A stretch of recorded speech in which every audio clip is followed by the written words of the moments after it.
17 janvier, à partir il y a 15h, ma sœur Carmelito à Kitambo, na Jamaïque, bazoa qui m'a bangé na surprise, il y a famille présidentielle mobimba, sauf chef de l'État Mtazala qui était, baé kota la bango, ba passer na bango après-midi.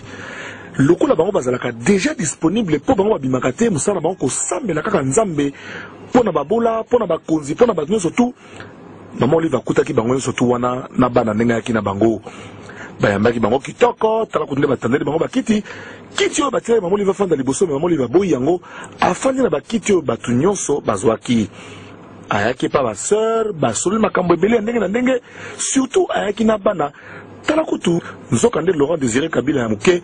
akozala Léopard champion tanenga za ko dégager balé ya solo maman oliva fanda kina bango ba sœur ndenge moni bango boye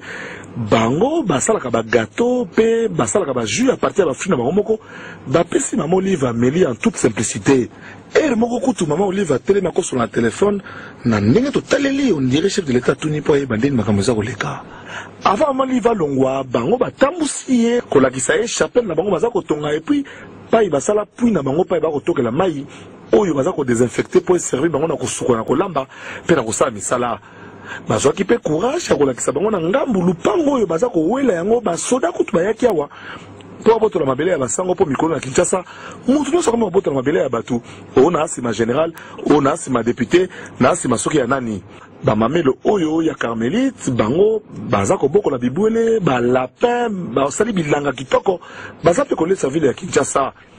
bazanga répété ko visiter maman Olive cimetière na bango basala ya sœur fondatrice na bango et pa bakunda na kati na sœur moko ya malgache ayeka mukula yaki deuxième jour nango akufaki na accident na camion makala moko ezanga mwinda na butu bazanga répété ko lakisa maman Olive pa balambaka ba communion nyonso oyo to kulelaka chaque dimanche na ba messa kilikili ya ndenge na ndenge na kati ya ville ya Kinshasa pe na ba archidiocèse mususu nyonso salamaki en toute simplicité, en toute humilité, famille à chef de l'État, elle est ici à peu près 3 heures dans ma carmélite, Zorataba Malibanda, fou les accords de la bango, maman les va quitter. Mathieu Ezali, et puis Ezali. Tintonga, Tintonga, à côté de la quartier Moussoso na commune limité mpona kotala ndeko Jili Kabedi. Moi si oye amemaka na makolo na accident ya nzela ya maluku. Likambo ya suivi toujours koka mwate. Botala émotion. Jili Kabedi, mai na miso zone di matin ke mama akota lopango na bango. Pe bande konyo sa libota ya Jili ba craquer parce que bandimite ke première dame ya RDC a kokaki akota lopango na bango et surtout na kati ndako na bango. On dirait Yesu Kristo abimeli bango na kati ndako. Mbala moko mama ya Jili aniati prière na langue mais langue yango langue nationale Chiluba boyoka. Zambi wanyi mukalenga wanyi ndinkutumbisha bwa mama Olive lemba zambi wanyi bwa mudi mumwimpa uli uku kwachira mukalenga munka chimwali tungeji. Bandeko babulingo bino munko bouti komona ba evre kitoko ya Mama Olive Lembe Kabila ndenge nini azali kosala vis-à-vis ya peuple na ye.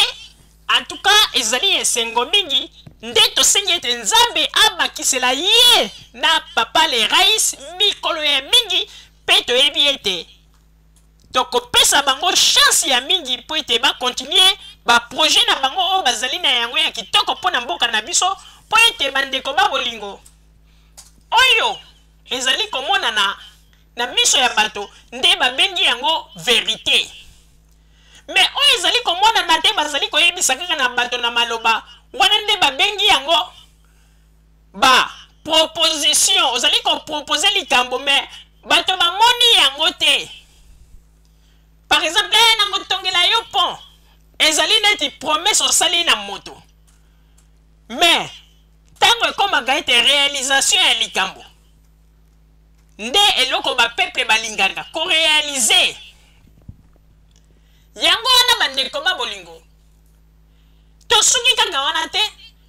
totieli bino lisusu bilili botala bino moko ndenge nini ba peuple bazali koloba malamu ya bakonzina bango. Par exemple ba ministre ezala pe président Abisso Joseph Kabila na mama Olive Lembe bolanda ndenge ba peuple congolais bazali koloba ndenge nini bazali ko féliciter makambo kitoko oyo bazali kosala ona mboka na biso la République démocratique du Congo tolanda. Alobi information ya émission Lingala facile na kata ya télévision na komona mama mokonzi o babengi mama Olive qui akendaki na ba affaire na yeme akuta na accident mo bo salamaki na nzela maluku a récupérer ba mama mususu ba baby sekutu tina ba bilamba pena ba konzebere ba leka na baona mboko oyo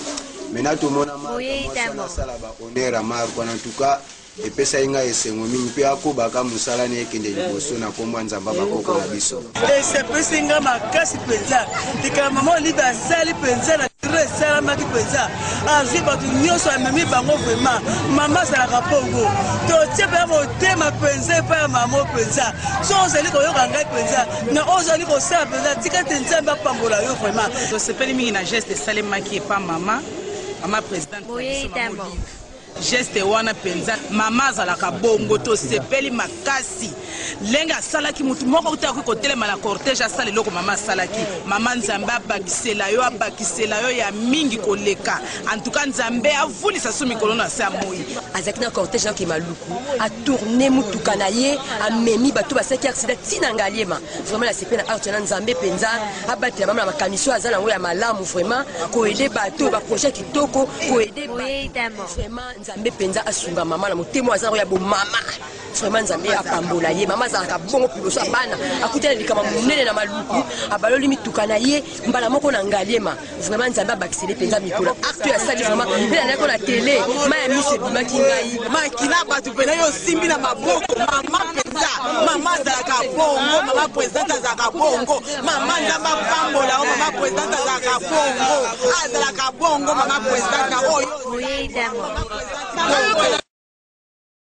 Lelo le 27 janvier ezali date anniversaire oyo Joseph Kabila Kabange président de la République azwaki ba fonction na ye esalamaki na kati ya ville ya Kinshasa na ba conditions très difficiles mboka na instabilité politique ya kosakana te. Lelo 10 ans après parmi ba fidèles de fidèles ba loyaux de loyaux bota la mwana mwasi oyo Bernadette Pundu bote mayele sangani aela lingala facile pe aeko yebisa que leso monene yazwi pa Joseph Kabila ezali humilité na engagement na abnégation pour la diriger mboka oyo alobaki makambo ebele mais toponele bino kaka extrait oyo ya makambo etali humilité eloko eza kolela nga na esprit soki na moni 10 ans à président na biso eloko liboso ezali changement ya munene oyo que pendant bambula na bambula toyebaki te que soki homme politique alobi likambo akoki kosala yango toyebaki yango te apporter peut-être changement fondamental parce que au fait action politique ezali likambo oyo lobi na oyo sali koloba pamba ezali discours action ezali komema discours wana na kati ya réalisation et toyebaki yango te azali mutu liboso politique ya liboso na mboka na biso depuis que ezali pays mutu liboso que aye na maloba pe maloba et ulani na makambo ya kosala. Ça c'est la première chose que je retiens, donc le changement, le vrai, vraiment profond. Et le kwami bale onga na retenir ezali humilité.